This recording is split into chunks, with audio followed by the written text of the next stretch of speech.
everybody, welcome back. It's your boy, County Check, spinning the wheel here. Got a 300% RP booster, which is choice. Gonna get into a naval match today, and I'm gonna turn all these boosters on and crank the matchmaking up to over 9,000. If you're new here, I'm a US main with a large skill issue, and I started a YouTube channel to form a small community around acceptance of people sucking at Warthunder and needing to get better. If you're returning, well, I love you, and you're already part of the family. You know what's going on.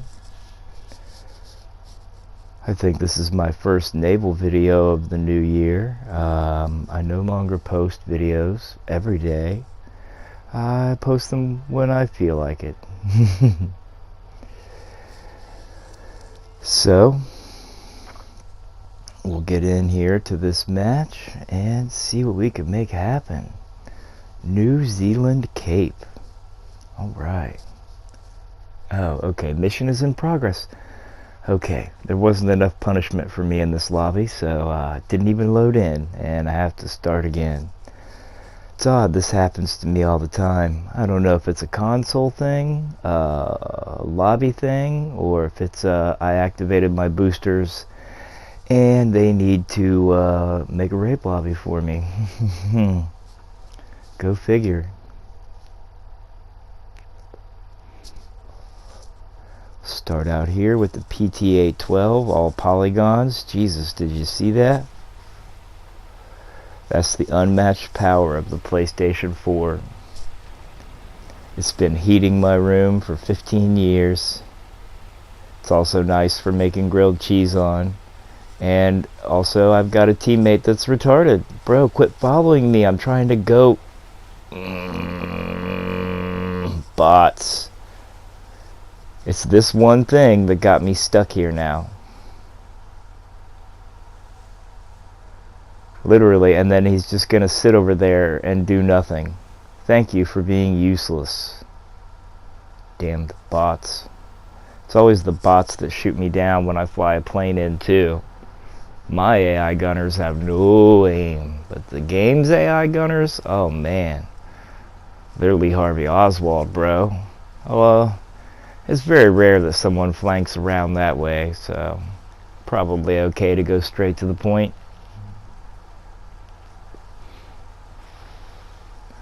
Although in hindsight, I'll probably call artillery on that point in the future to my right, because there is a possibility that someone comes around there, but it's just so rare that anyone takes the time to do that.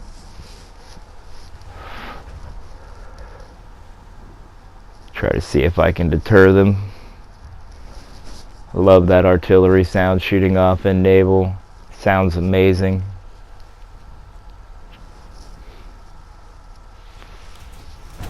Oh, up, taking fire. Oh no. Oh, my rear gun is damaged. I can't shoot back.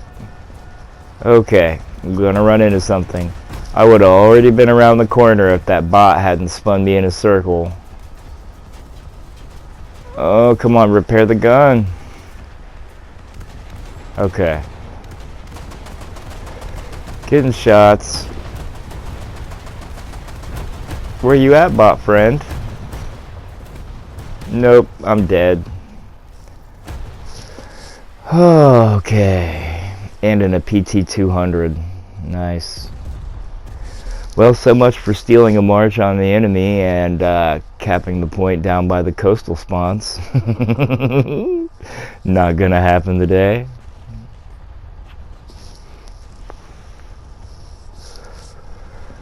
Oh, I know I avail myself of modern technology, such as the catalog of music on YouTube and video games, but I honestly regret living in a world where human beings equate technological advancement with a positive on every step. It's not necessarily true. People fail to take into account the reality of downsides. They just want the good part, and so they don't understand or accept that with every good there is an evil.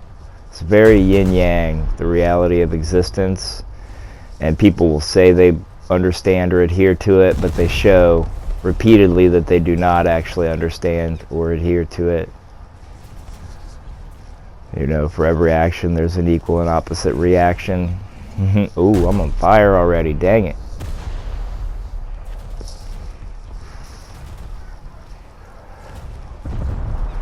I mean, when we invented, I won't say invented, but when we slowly discovered and moved towards agriculture, it came at a heavy price.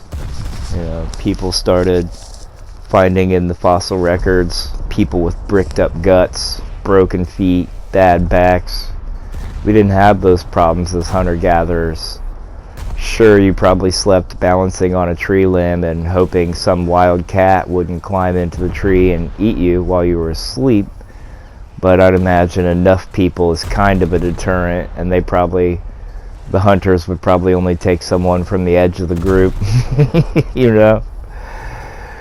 Oh, it's just like cars. Can you imagine how friendly people were at the beginning of interstate travel, when you had to walk, ride a cart, or ride a horse, and you would have to stop and rest and water your horse and be pals with people. Maybe, ooh, I'm dead already, dang, getting owned in this match for some reason.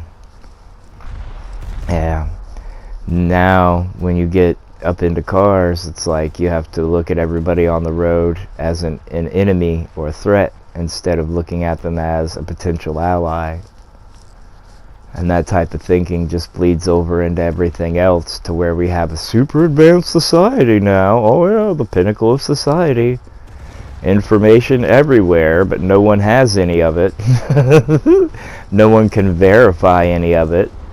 Everyone has all kinds of strong beliefs, but when you go to dig down to the root of the news and the information, what you generally find is some YouTube, TikTok, Instagram, Twitter personality giving their opinion, which is exactly what I'm doing here. So bear in mind, everything I say is opinion, and I doubt that it's possible to even prove a fact out of anything that I say or show you here.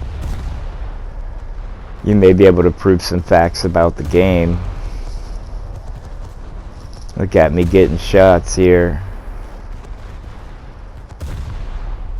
Mini tutorial for everyone who's paying attention. In the top left hand of the screen, there's a little compass that shows me which way the target I have selected is facing.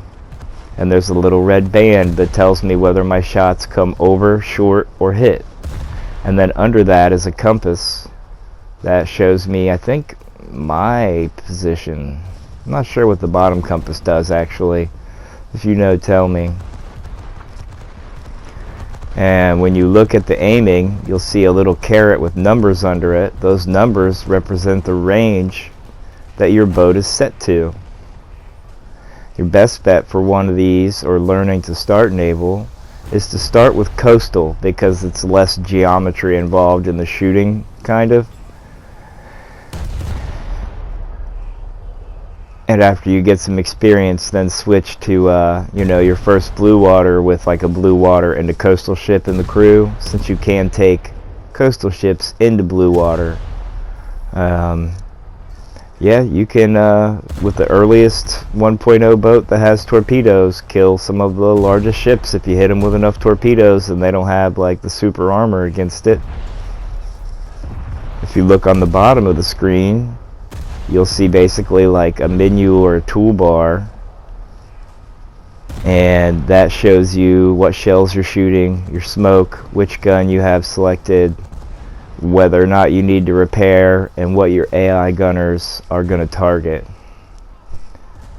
The very first icon, bottom center, shows you your gun, which one you're shooting, which is the main gun. You can switch to your secondary and anti-aircraft guns easily. And I think there's buttons to assign certain guns to certain targets. I used to do it when I played on controller, but I haven't memorized which buttons those are on the keyboard yet, as I'm still, I'm 6 months into playing with keyboard, kind of still adjusting. That sound you hear means I'm about to run into the ground. See, it warns you dangerously low depth on course. Nothing to do but back out of that one. Then after the bottom center you see your guns. The second one will be different types of shell. I just use APCV or APBC, whichever. Armor piercing ballistic cap. I just use one type and don't carry a bunch of shells around. You'll also want to lower your shells just like you would in a ground battle. The third icon will be the icon for smoke, which comes out of the rear of your ship. So if you want to smoke yourself, you want to get into reverse or be turning already, or else you're just going to leave smoke behind you. The next icon, bottom middle, will be fire. If you have a fire, you hit 6 to start putting it out. The next one will be repair, and that's 7 on the number pad. You hit that and you will repair your ship. After that is taking on water. If you're taking on water, you have a leak, you hit the number 8 and it repairs your leak. If you do more than one at once, it causes you to take longer to do them each individually. So it's wise to prioritize it. Fire, water, repair. You can adjust the stats in your crew stats to increase their ability to do it faster, and that's something I would recommend. And in the bottom left you'll see your ship, which shows you the state of your ship and shows you which way your aiming is looking. There's like a green V coming off the center of the ship that shows you where your viewpoint is and where you're looking, similar to on the map. The white cone that you see in the map on the right side shows you where you're looking and what you're scanning. Now look at this. My guns can depress, but there's ground in between us, so I can't shoot this guy. Nothing could possibly be more frustrating, especially since I love to shoot these small boats. It's like a spoonful of pudding when you get to do so. And so when you're playing Naval, your first priority is to pay attention to where you're going and whether or not anyone's shooting you. Because if you can see someone, generally you can hit them. If someone can see you, generally they can hit you. Okay, there I'm on fire and I've hit 6. And you see on the left side you will also see a flame. And it keeps showing me too that I'm hitting over on the compass. And I suppose I should say in the top right hand you'll see an image of the boat you're targeting and where it's taking damage and how. I'm actually able to see the compass in this screen, which I don't think it lets me do when I'm playing for some reason. I tried adjusting my safe space and still just can't see the compass at the top. It's very frustrating. But Naval is complicated to start, but simple once you understand it. Oh, I didn't even get an assist. Nice.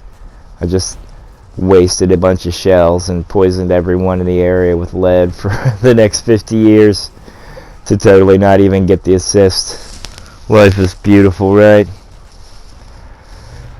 But just like you get tired of air and you want to play ground some, you sometimes get tired of ground and don't want to play Naval. It can be daunting to figure out at first, but once you realize that, you watch me aiming on these people, the green marker is where supposedly your shells will splash. I'm moving very slow, so I don't have to lead for my speed, but that is something that you do have to do in game. Depending on, these are the variables you have to take into account. Distance from the target, okay? Speed of firing of your guns and what your ballistic arc is like. Some guns will shoot a little high, a little low, depending on like long range or short range. The Atlanta shoots over a lot at long range and then under at close range. And so then once you take into account those two things, then you have to take into account both of your directions of travel. Then you have to take into account both of your speeds. And you see here I've got it dialed in. Now I'm pretty sure you can hit left control and click on your mouse to fire and fire one gun at a time in order to range your shots in. But since I'm savage and think I'm awesome, I don't generally do that. But you see here you can raise and lower the caret with your mouse to adjust your range, or you can assign the adjustment of your range to buttons, which I have assigned to my mouse wheel, but my mouse wheel no longer functions because my keyboard was so cheap, so I'm gonna have to adjust that. Either way, if you've been here with me hanging out, watching the old Naval do, I appreciate you. You have no idea how much it means to me. Consider liking, subscribing, commenting, sharing. Look up the Discord. It's the Glorious People's Union for Noobs on Console. But most importantly, I hope you have a good day and you don't let anything get you down. This is County Check signing off, and we'll see you on the next one. Look, I failed and still made 37,000 SL. Rock and roll.